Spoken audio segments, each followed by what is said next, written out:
What is up, App Nation? Welcome to another YouTube live stream when we're on Facebook as well. So what's up to everybody that's on Facebook as well?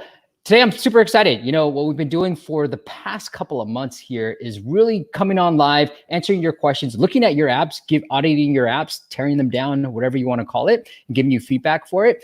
But I've been bringing on a special guest every week to answer your questions. Today, I've got a phenomenal guest. He's one of my friends. He's been super successful in the app space, and he just launched his new game, Color Switch World, that we're going to learn all about. So without further ado, here he is, David Reichelt. If you're not familiar with David, he created the hit phenomenon, Color Switch. David, welcome to the App Masters podcast, YouTube, whatever you want to call it, live stream. Thank you, Sir Steve Young. You are a gentleman and a scholar.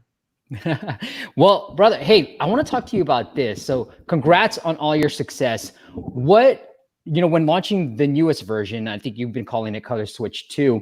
What were you kind of thinking? Like, how did you feel like you had to switch it up? Did you feel like you had to build upon your past success? Like, what was your mindset going into this new game?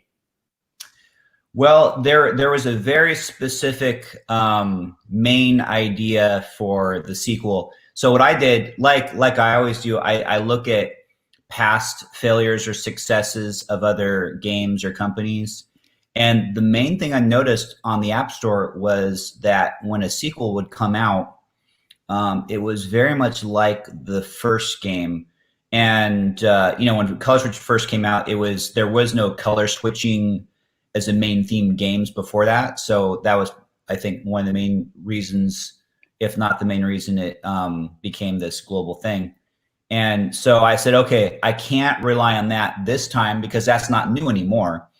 And so the main idea was, how can I create a new exciting experience that is a different type of game, but it falls within the brand of Color Switch. And so I looked at all these games like Angry Birds 2, for example. Sure, it's super polished and everything, but you're still stretching a bird and shooting it like you did in the first game. Or Temple Run 2, same thing. And I'm sure they both had some success with those. But so the main thing was, how do I create a new experience with this sequel so that people will say, hey, this isn't like the first game, but it's still Color Switch, but they feel this new experience. And so my main inspiration for looking at someone who already was really good at doing that is Nintendo. If you think of the first Mario back in '85 compared to Mario Odyssey, completely different gameplay experiences, but it's still Mario and still recognizable as Mario. So my goal was creating a brand new experience, just like Nintendo does for all their franchises, for Zelda, Mario, all these different games. And they've been doing it for, 40 years now. Well, actually, Mario his first appearance was Donkey Kong. So compare Donkey Kong to Super Mario Odyssey, and that was my main focus. Was, okay, how do I do that? How do I take what I did and then create this brand new exciting experience for people? So that was I would say the core, the foundational idea that drove all my actions for the sequel. I was going to bring up Mario 2, and I was like, because you think about Mario 1 and then Mario 2, Mario 3, like it feels like Mario, but there's a slight difference. So what did you want to bring into Color Switch World that you're like, okay, here's the main mechanism? Now we talked about, we've done a few of these, David, so I know all about it. But what did you bring into Color Switch World? Because I know Color Switch was the main theme for Color Switch itself, but what about World? So I had thought about doing a 3D game since I don't know, the beginning of 2016, and so I always had that in my head. Because now, if you think about Color Switch, there was a moment where when I thought about the sequel, I was going to do a 2D game. But when you think about Color Switch, all these modes, it's kind of like sequels in a sense, because they're very similar. There's really not much difference between the modes in the main game of Color Switch in the first game. I would say it's like 99% the same, because you have the same colors, you have color switching, you have the main character's ball, all these things. And when you break it down, if you actually broke it down, you would see that, okay, we made a small adjustment. So the gameplay made us, instead of tapping the ball, you're just guiding it or whatever. So I had this brief moment where I was going to do a sequel as a 2D game, but then I realized I was like, I can't do that because it's going to feel like another mode because it's 99% the same. And so that's why I went 3D. And so I looked at all these different 3D games. I probably downloaded 50, 30 to 50 3D games and even games that weren't on the App Store, like all these games going back to Atari days, where they would kind of mimic 3D. And I said, okay, what are they not doing? And one thing I noticed was, we're in a 3D environment now. Oh, cool. There's Color Switch Live. There we go. Color Switch World. So if you notice while you're playing, we have a jump. So you're on a road, but all these games where you're on a road in these 3D games, you're just on the road and you're just going back and forth. So I added the jumps. You'll notice the camera changes, and the camera will change usually when you hit like a color switcher. So I said, okay, every game has a camera perspective and it's fixed, and it creates that's a big factor in the game. So here you can see you have a very close camera, and look, now it went higher in the air, kind of like a crane, like a film shot. So what I thought was, I'm just gonna have all these camera changes that happen automatically. The player doesn't have to do it, and it happens live while you're playing the game, to change the tension of the game. So sometimes it feels more intense because the camera is down low right behind the ball. Sometimes you release the tension by having the camera high. So that was one key factor. Another was, you'll notice in the game that we actually have these tunnels that just open up out of nowhere. And I noticed that all these 3D games that happen on a road, it's just the road and there's nothing else. So I said, well, I've seen tons of games where you see a tunnel coming at you, like Mario Kart or whatever, but I've never seen a game to where a tunnel just opens up in a surprising way right under you. So those were really two things I added, where after I looked at all these 3D games, I noticed that nobody had dynamic camera changes live while you're playing, and nobody had these tunnels. I mean, if someone knows a game where a tunnel just opens up surprisingly under you, I'd love to see it, but I couldn't find anything. So I said, I'll add these two things. And those were two, I would say, foundational. I think a tunnel is coming up in this one. Yep, here we go. So these were two items that I decided, well, I could make a 3D game where you're going down a road much more exciting and surprising by adding the camera changes and the surprising tunnels. And because the color switching was a surprising mechanic, but I can't, and I have it, but I didn't want to rely just on that this time. So I said, okay, for this new gameplay experience, what are other ways I can surprise players to create this exciting, dynamic experience? And that was my goal for the sequel.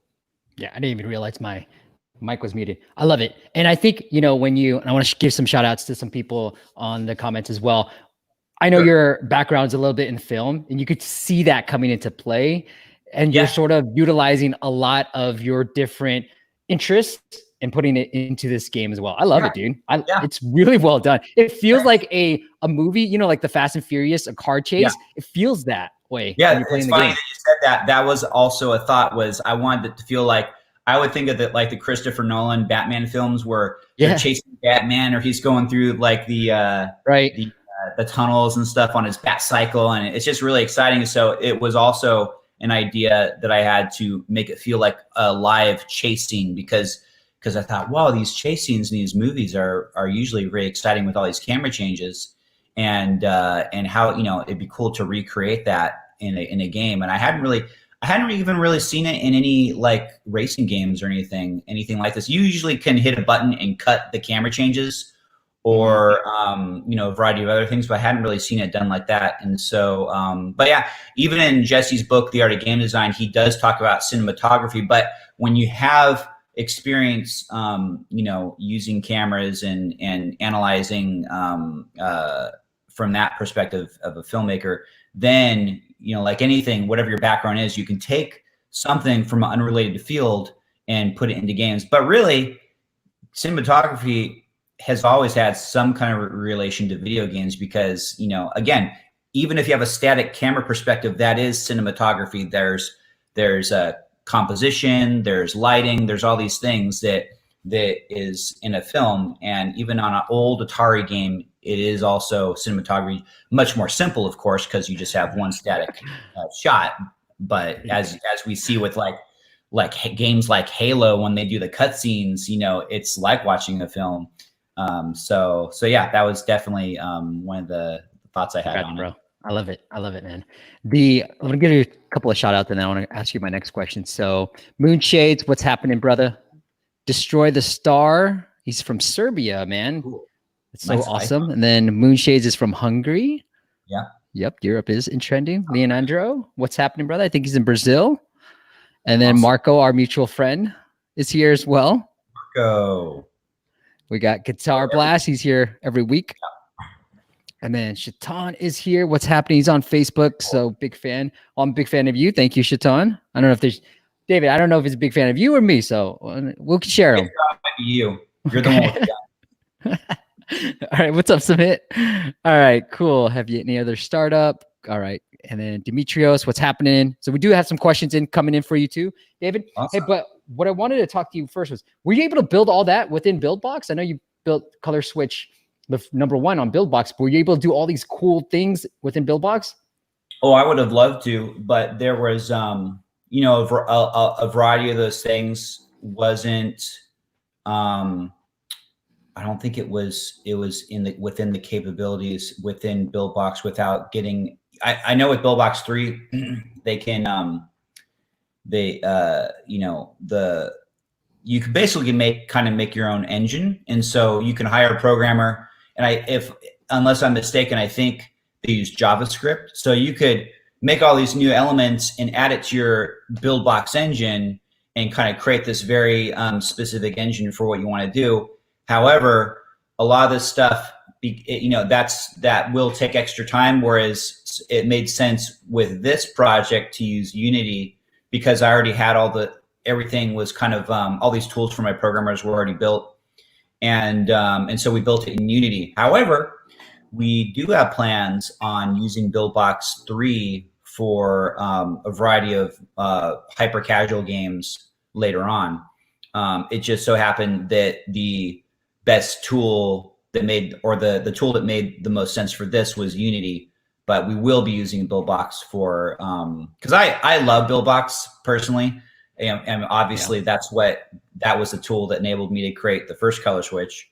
So I'm a lifelong BuildBox fan, and you know, when I can actually get in there myself and build stuff, which I did for Unity, it was funny because I actually had my programmers build me in an environment that was basically like, you know, like working in BuildBox to an extent. Although there's so many options and stuff in Unity for someone like me, it can be overwhelming, and so that's why I prefer BuildBox, because, you know, it feels like I can, as a non-programmer, I can always get in there and work around the environment. So yeah, but yeah, I guess the short answer is not BuildBox this time around, but for future games, we will be utilizing BuildBox for some hyper casuals. Cool. Yeah, and I think there's a lot of questions about the marketing side of things. So I think this will give you a good transition into some of the marketing things that you've done. I know Google Play just launched yesterday, and so it's very brand new with Color Switch World. So definitely go check that out, guys. But Facebook, Instagram marketing, is that good for iOS? And then how is your approach to marketing changed now that this time around, you're self-publishing this? Well, I can't, for a number of reasons, I can't really get into marketing details at this point in time. However, unlike another live thing later on, I totally could.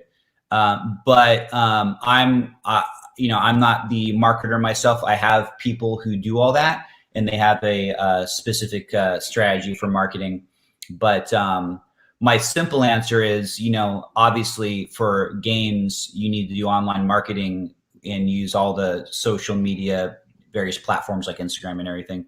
But but I'm not the person who is dealing with all that. I have other people on my team who are doing all that stuff, but I can get into more of those details later on, but not at this moment. Fair enough. What I like about you, what I admire about that question too, David, you're so honest and you're like, look, I know how to make cool games, right? Like I'm focused on these camera angles and I'm gonna let somebody who knows marketing handle the marketing side of things too. Yeah, and really what it comes down to with a product, if you don't have a really great product, you can have the best marketing in the world. It's not going to really do anything for you. So you know, my main skill that I've always strived to work on and become more proficient at is creating well-designed games, because I know in my mind, if I can nail that, then all the marketing and stuff is just going to you know add on to that. But if you had it reversed, where and you see games like that, you'll see games that are based off of memes, and someone can push it up artificially on the charts with whatever marketing they're using, but it's not going to stay there. It has no lifespan that is organic. And so yeah, to this day, the main skill I always work on is game design. How can I become a better game designer? Because you can never, I think it's an illusion to think that you can master something. I think you can always become better and better. And if you have it in your mind that, oh, I'm a master at this now, then it's almost like you stop improving, because if you're a master, then what else is there to learn? Why should you keep improving? So in my mind, I always think, okay, how I'm at this level, how can I get to this level? So in my head, I'm always at this level, and I always want to strive to get to the next level. Okay. Here's a great question from Leandro. Says, David, do you think mobile games have a life cycle, or is it possible to innovate in order to always keep the game in the top trends? Yeah, every game I think has a natural life cycle, and it just goes it goes back to what I was just saying, where a poorly designed game can have an artificial, as long as you're pumping money into something, you can have something go up the charts. But once you stop doing that, but even if you do, like how often is someone coming back to that game? And if it's like I said, if it's a game, for example, based off of a meme, and it's like a reskinned template, then people aren't going to keep playing it, even if it's up in the charts. Like I might play it one time. And if you think of the early App Store, you had all these reskins, right? Now you could get away with that in the early App Store because, you know, it was a newer experience, you know, downloading apps and everything, and so people would just download whatever. But now more and more, you have to have a well-designed game or a well-designed app for people to use it. You know, people are getting more picky, or they've gotten more picky, and they want quality. And kids growing up now, they don't have the experience of reskins and all that stuff. So they've had quality apps from a very small age and going up. So really, if you have a well-designed game or well-designed app, look at Pac-Man. Came out 40 years ago, and it came out in that giant arcade cabinet, which I have in my garage. I have original Pac-Man. But look at it now. They've put it out on every console system. It's on the App Store. Now they might make adjustments to, like, obviously they don't have a joystick on the on smartphones, but they've made whatever adjustments. And look at the life cycle of Pac-Man. So Color Switch, for example, in Color Switch 2, I designed them with that in mind, that okay, this life cycle of this is going to be forever, because every time a new medium comes out, I can take this and make whatever adjustments I need to and put it out on there. But if you make games or apps that aren't well designed, then they're not going to do well on the current platforms, and I don't think they would do well on other platforms. So as long as you focus on working on your design skills and improving until you nail something, when you make that formula, whatever it is for you, that lifespan is going to keep going. And platforms that we're not aware of right now that come out years later, just like Pac-Man has benefited from, and all these other classic games, Or even look at the original Nintendo games. Now you can go on Nintendo Switch, and they have the original Nintendo games in digital format that you can play online in Super Nintendo. And now all these kids who didn't grow up with those can be exposed to them as well. So as long as you focus on the design of something and nail that, the life cycle will go on and on and on. I like that. It's so funny. Yeah, it's so true. Like if you look at these games and they iterate, I love the longevity, the length of time that you think, David, because I'm more like, okay, if it stays up for a while, great. But you're like, no, this can live on. Colors can switch up, live on in 40 years. Yeah. And the kid stuff, man, they're so picky. Like my son would be like, no, that's not that great. So, well, I'm with you.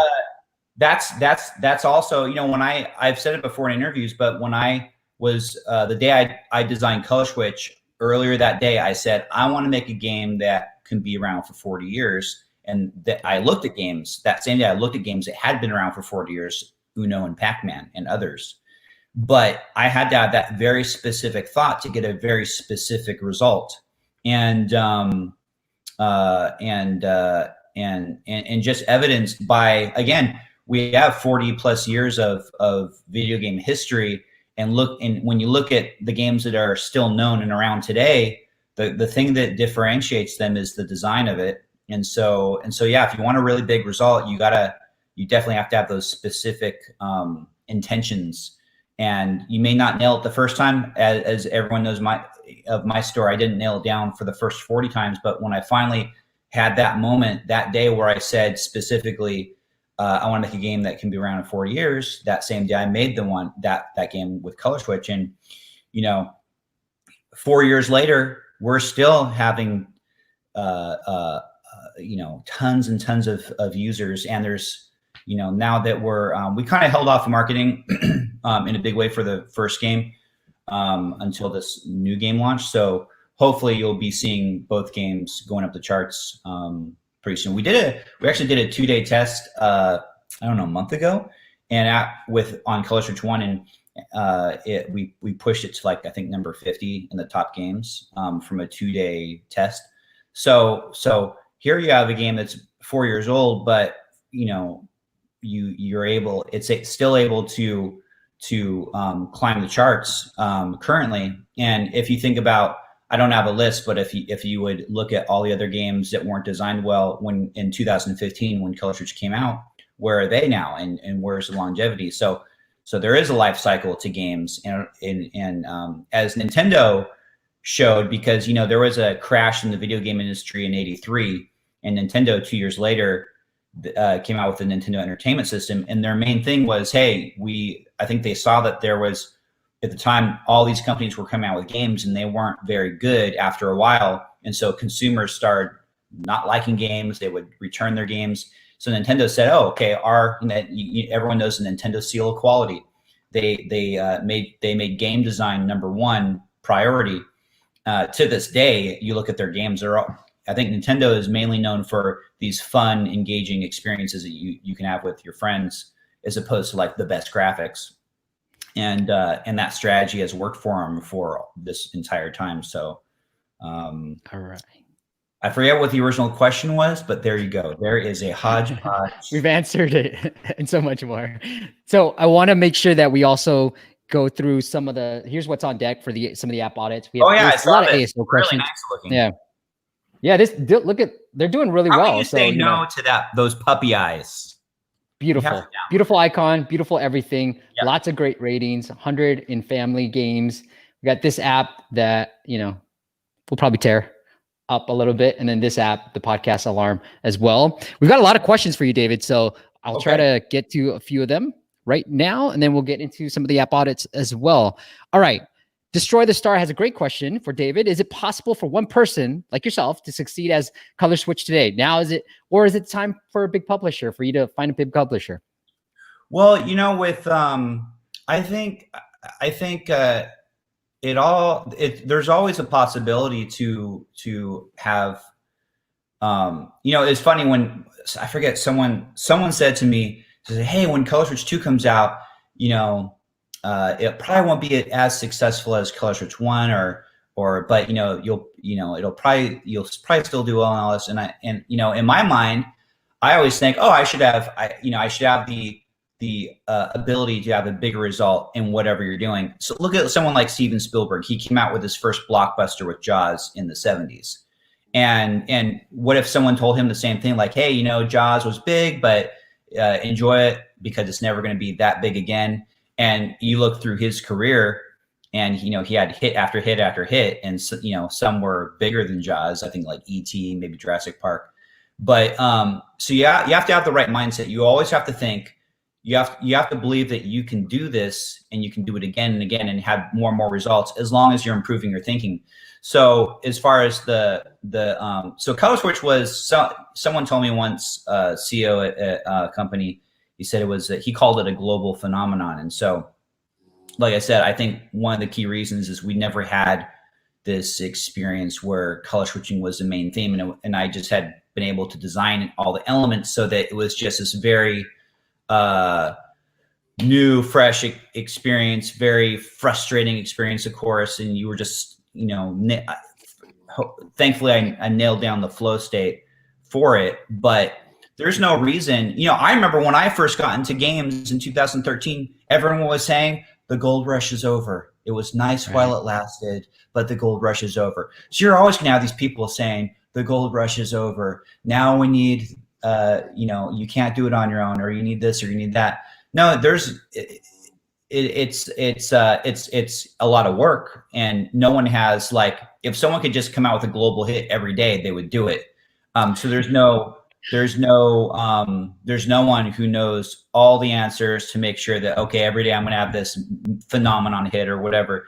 But the best thing you can do to have the possibility of success like that, or even bigger, there's no reason why you can't have a bigger success. Especially since there's way more phones today than there were, people with phones than there were 4 years ago. And there's more avenues to market and all this stuff. You just have to, you have to have a very specific goal in mind. And so when I made Color Switch, I didn't think, it would be nice to make a mediocre game that some people play, but not a lot of people. And, I'll just, you gotta be humble about this stuff, and I'll make something that's passable that won't crash, but people will probably play it. I didn't think any of that. I thought as big as possible. Ooh, I'll make a game that can be around for 40 years, because I already made all the mediocre games all the way up until then. And because I got a mediocre result, I had to change my thinking. So I totally believe you can do it solo today. There's always been systems mature to where you have publishers like, maybe at some point early on when books were first a thing, people were probably just like,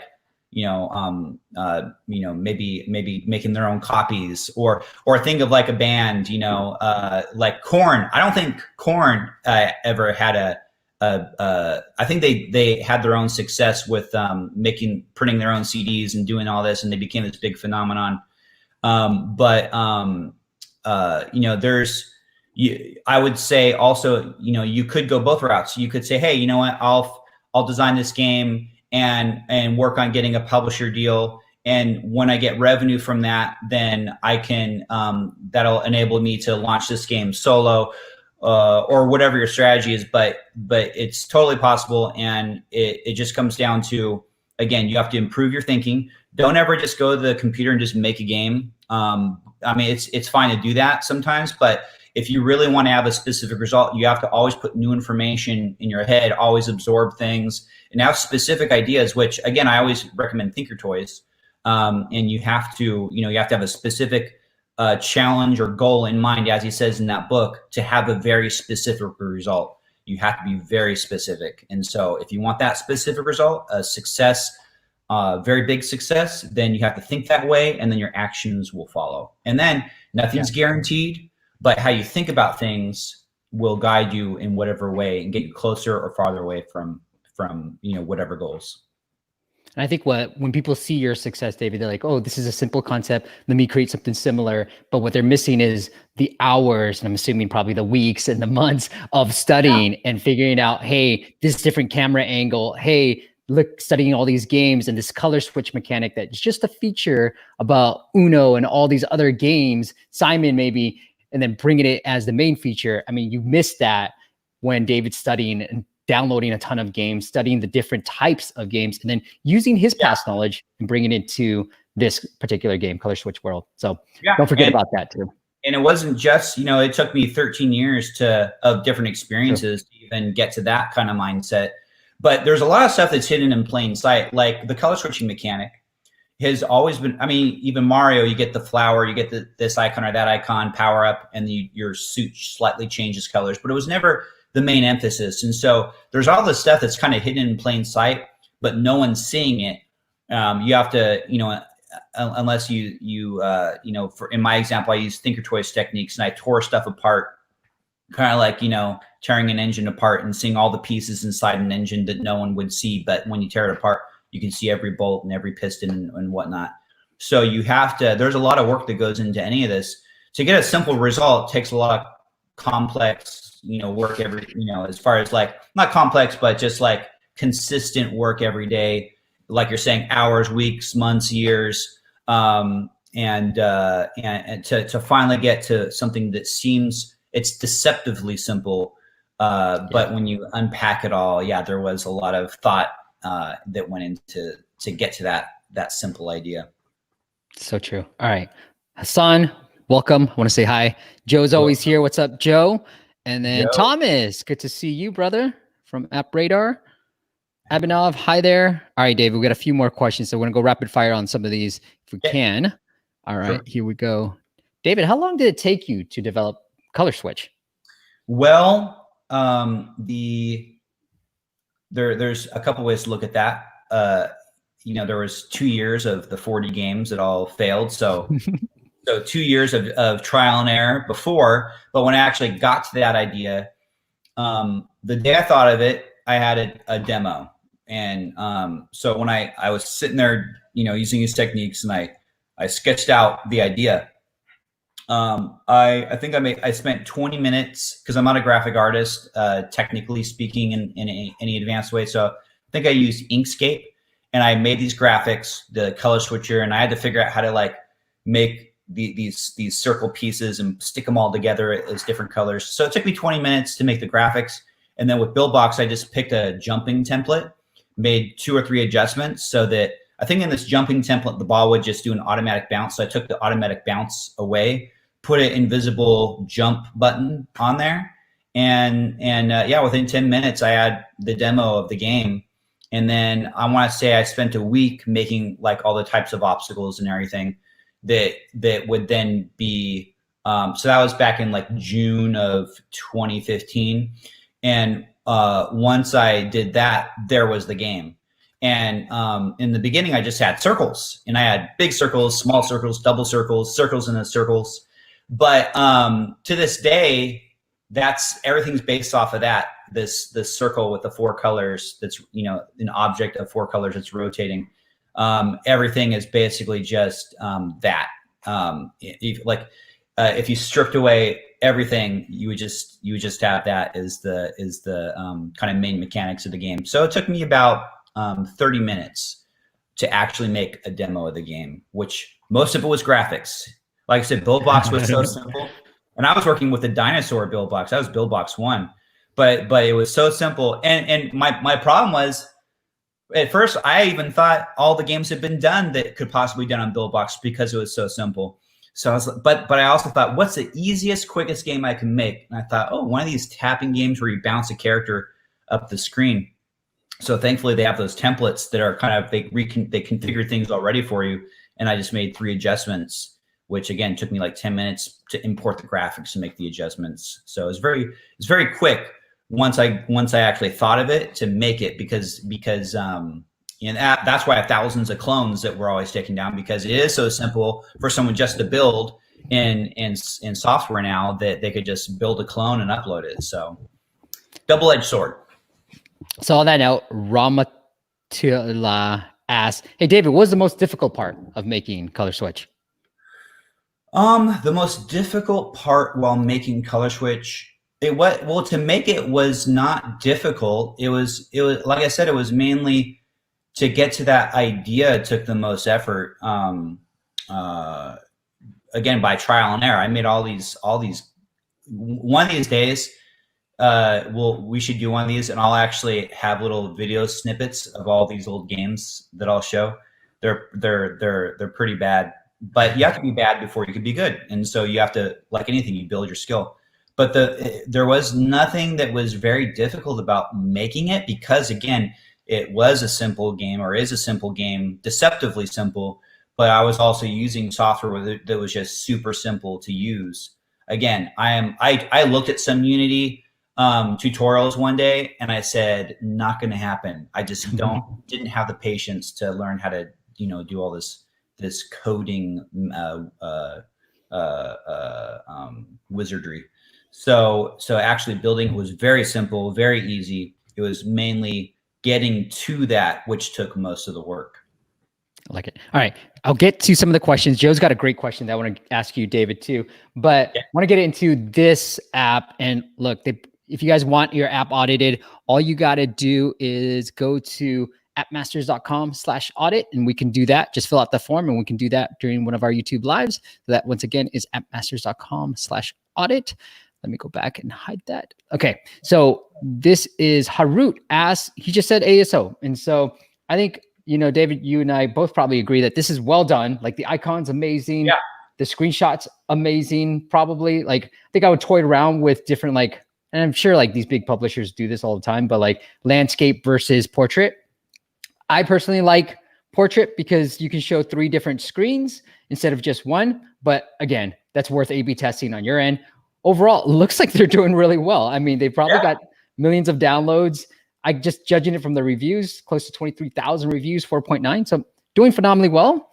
And here's what I want to show this developer too is, so I'm in App Annie. I love using App Annie when I'm looking at ASO, because it's the only tool that if you can put an app, like I put this app in there, that shows you the different keyword ranking. So like, unlike other ASO tools, they'll just, where you have to put in the keywords. Here, App Annie will give you all the keywords that you rank really well for.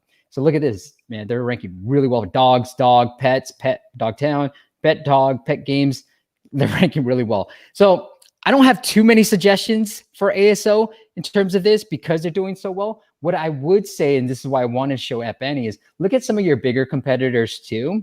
Look, again, you're doing really well. Look at some of your bigger competitors and do some analysis. And so just like I've done for your app with Dogtown and put it into App Annie, put in some of your competitors. So like, for example, I'll just go to related, more from this developer, but like Pet World, maybe, and then see what other keywords that they might be ranking for. Because you're doing so well with the main keywords, you might be able to find some new ones that your competitors are ranking for that you might be able to utilize. And then the last thing I'll say, and I'll giving David a break from all the talking he's been doing, is maybe even think about localizing. I know it only provides English, so think about maybe localizing too. And if there's certain regions of the world, you can do other tools like Sensor Tower, figure out where your competitors are doing well in too. If there's other parts of the world that are good for this type of app, I would start looking at that as well. Cool. Sounds like good advice. I like it, brother. All right, let's go back into some of the comments. Hopping off. Okay, I said hi to everybody. Exploria guy. All right. Hi, what's happening, my friend? All right, this is a good question from Lids. He said, hey guys, question for David. How did you get feedback about your initial idea for Color Switch? Feedback. And right when I made it, I think I had a couple emails where I think I asked maybe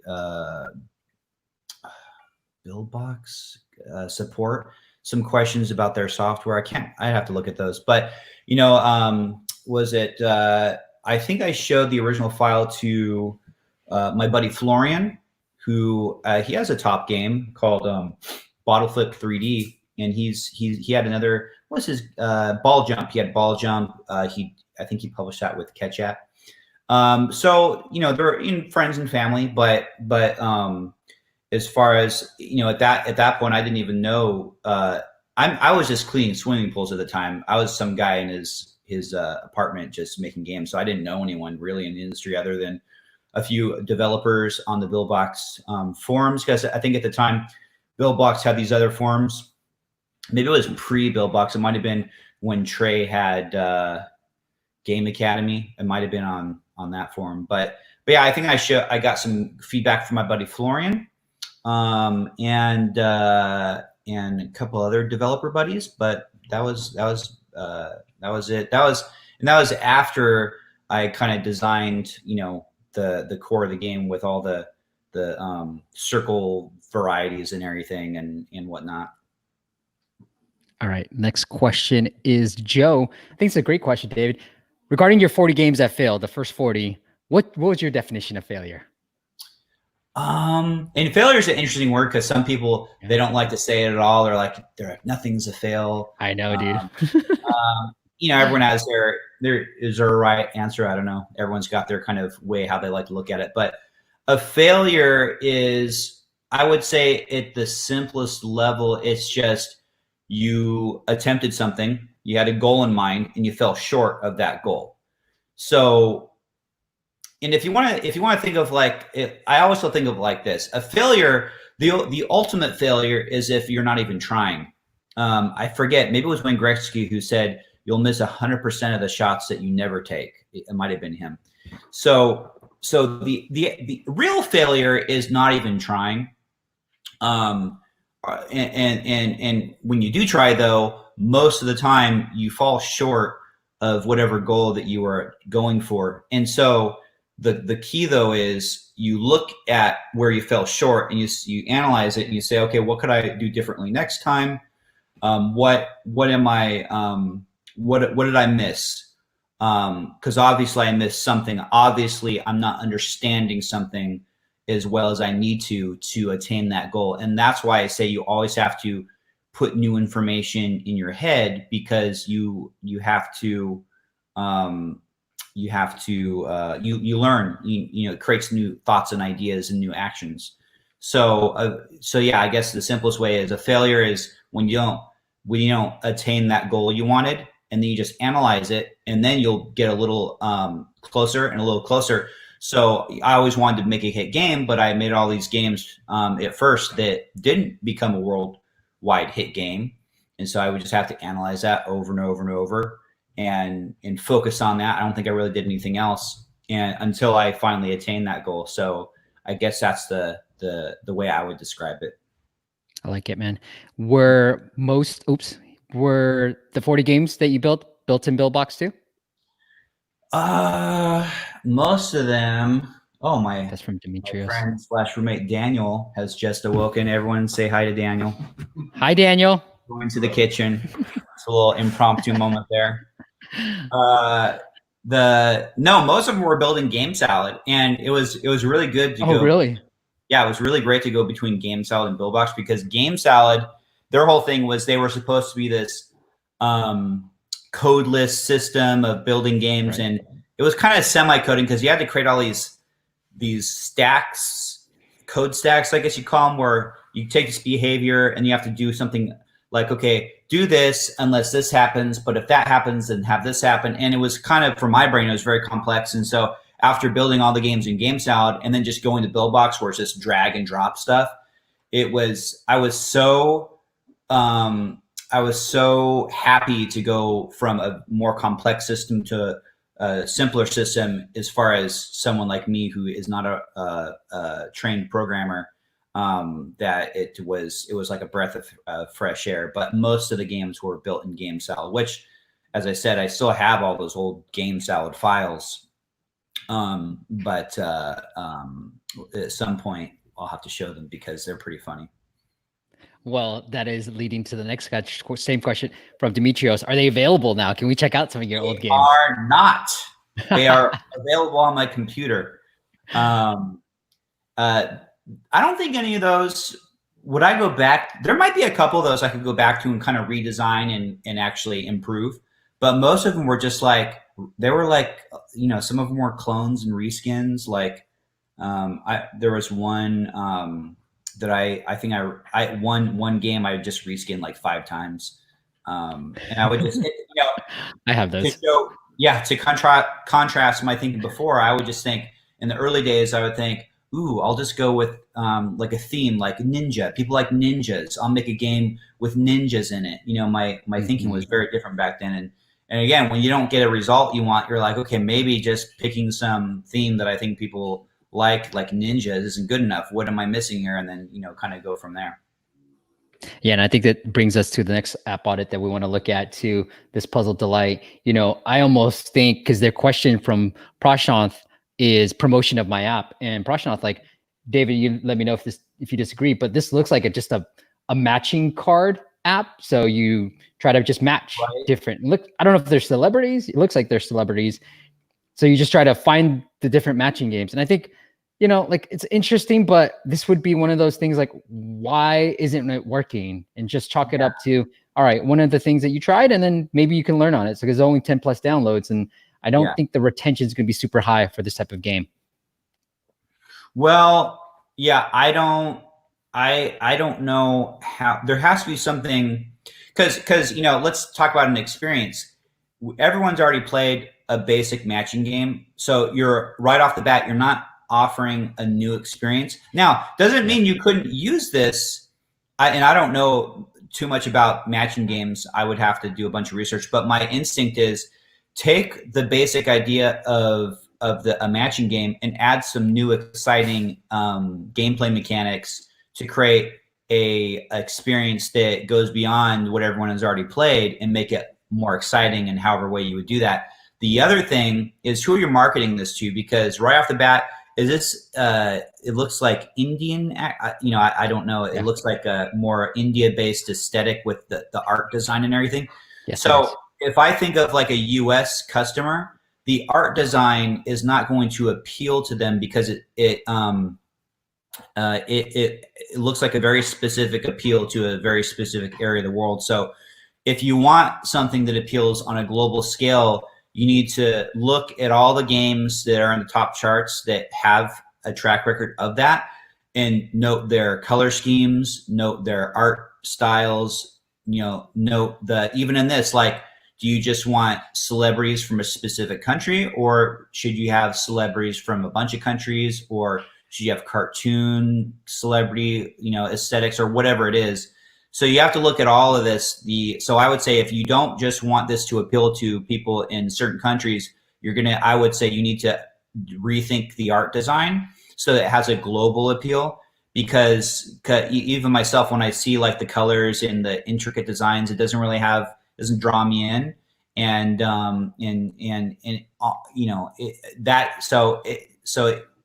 Not that the gameplay is bad, but it's something that people like. People like matching things, and obviously like Candy Crush. And there's a conceptual blend right there. In Candy Crush, when you have like a 4 or 5 match, you get like a power up. So how maybe you could take the mechanic that they do over there and apply it to this matching game, where you kind of blend those ideas of maybe you could create card power ups once you match like 3 or 4 of the same theme or picture or something, and it creates like it all comes together, create a card power up that you can then use in certain ways. So again, that's just like taking the base idea of a matching game, thinking of some new mechanics to add on top of it to create this new experience, improve the artwork. So the good thing is you're here and you can just go up, you can just improve. So that's a good place to be.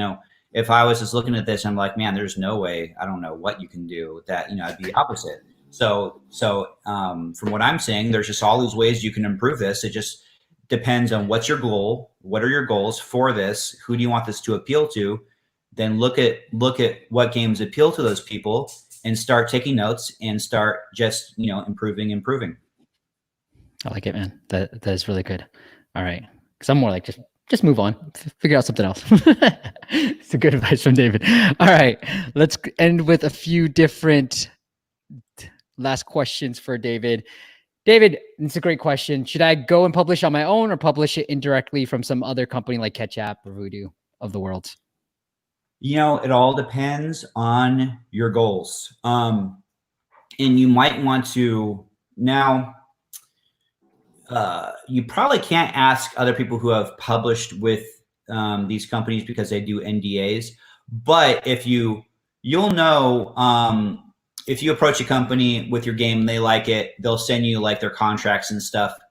And then you just have to look at what the contract says. Does the contract say have terms that you feel are fair? Some companies in whatever industry can utilize their perceived power or popularity, and they can kind of give you a contract that is not fair, or that that people, you know, and so you just have to go with your goals. Do I want to be more independent, or am I fine publishing with this company, this game, and then once I start getting revenue, I can become more independent and do my own thing? Just goes to that. I would just say, look at the contracts, ask questions on, you know, if you think that's a fair contract, and then and what is your ultimate goal? To be independent, or is your ultimate goal just to work as a developer for a publisher?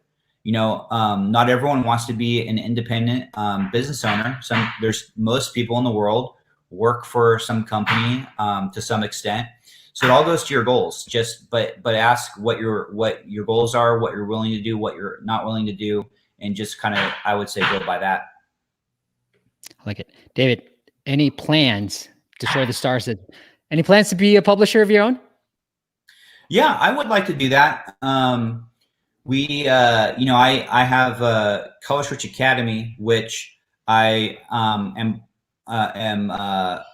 I've been kind of not promoting too much because I wanted to get this second game out first. And as a part of that program, I would like to have a publishing arm where we work with certain students of the academy who you know, if they have a game that is something that we could publish, then that is definitely something I would like to do a little later on.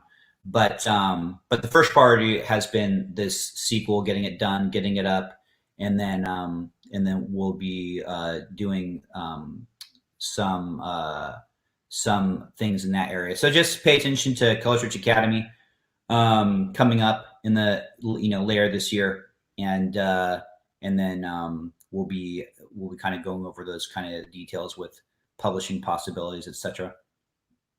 Love it, man. All right, let's end with this. What did you learn from working with your publisher from Ugly Poe? The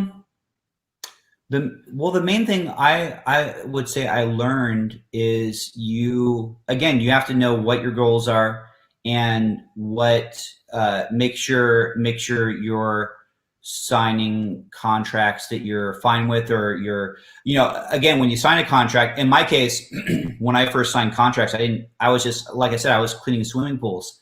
I didn't have any lawyers or anything. I didn't know. So you never want to sign, you never want to get into anything with unless you know what you're doing. And so I would say, I mean, there's tons of things to learn from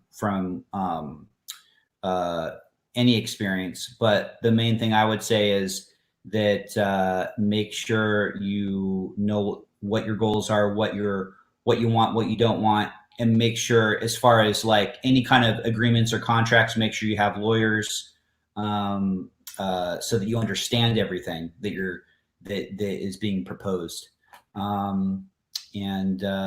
Yeah, I would say that is the main tips for that. I love it, man. All right, last one, and then we'll call it a day. Thank you so much for coming on, doing this, David. Akish asked, what are you planning to do next, man? Like, what are some new projects? You got the Academy you talked about. Color Switch World is out on both platforms now. So what's next for David Reichelt? Well, you know, I have dozens of Color Switch games under the Color Switch brand that I plan. Some are very simple, some are more complex. And I spent a lot of time on the sequel. I mean, we started development on this in August of 2018, and it took so long for a variety of reasons that I don't have time to get into at the current moment. But yeah, I have dozens of Color Switch games that I consider could all be, you know, do very well and be high quality and whatnot. So there are a lot of ways I want to expand the brand. And then someone's trying to call me during my live call. And then the other thing is, I actually would like to finally get into more filmmaking, get a production company together, and then planning on producing an album later this year with a couple of my British musician friends, Ollie Ride and Josh Daly, who both do like new retro style music, and their music is in some of their music's in the game, and you can click on Spotify links in the sequel to find their stuff. But they're really nice guys. But those are a couple of things. There's always new things I think that pop into anyone's head as they have experiences and they, new goals and things. Well, guys, we're going to do, thank you, David. Anything else you want to share before we close this out? With Color Switch 2, we are going to be doing a lot of updates. Even the city is going to look way different than what it does right now. There's all these more kind of details I want to add to it. There's going to be some exciting new gameplay mechanics that we'll be adding. So we're going to do a lot of updates to it with characters and trails and things. And so keep an eye on that. Think of this like when we came out with Color Switch a long time ago, where it was just the main game, and we added all these updates. So we're going to do a lot of updates for this, but in different ways. And then there'll just be you should also see a few more Color Switch games coming out this year. So that's that.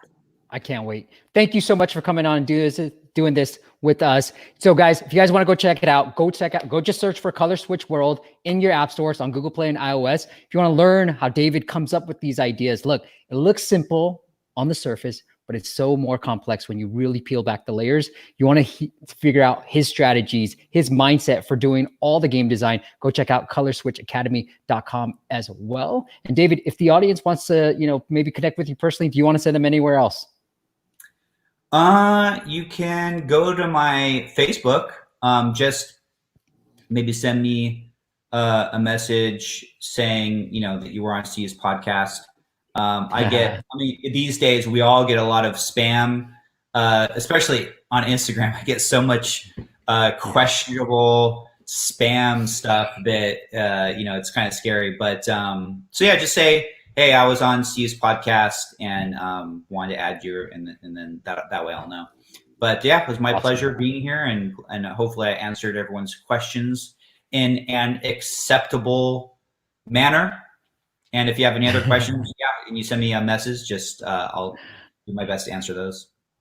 I love doing this, man. And thank you for sharing your story. I think it's phenomenal. And it just kind of shows you like, hey, you can do it. You have to have the right mindset. You have to study. There's an art to it and there's science to it, but you can eventually make it. Thank you to Joe. Thank you for Demetrios. Thank you for Youssef, Lids. Thank you guys for coming on. We'll see you guys next week. We're going to do a live App Store optimization. No guests, just me and you. Next week, going to do live, kind of really dissect how I do App Store optimization. Seems to be a lot of the questions. So we're going to do that live next week. I already have the app. I talked to the developer already. We're working on a brand new couple of things. So be there next Friday, 9 a.m. Pacific time. David, thank you so much for coming on and doing this, man. Thank you, Steve. And I will see everyone wherever I see you online. Well, I hope to have that Color Switch 2 launch party pretty soon after this pandemic ends. But I appreciate you being in my life, man. Thank you so much again. Same to you, sir. All right, guys. I'll see you guys next week. See ya.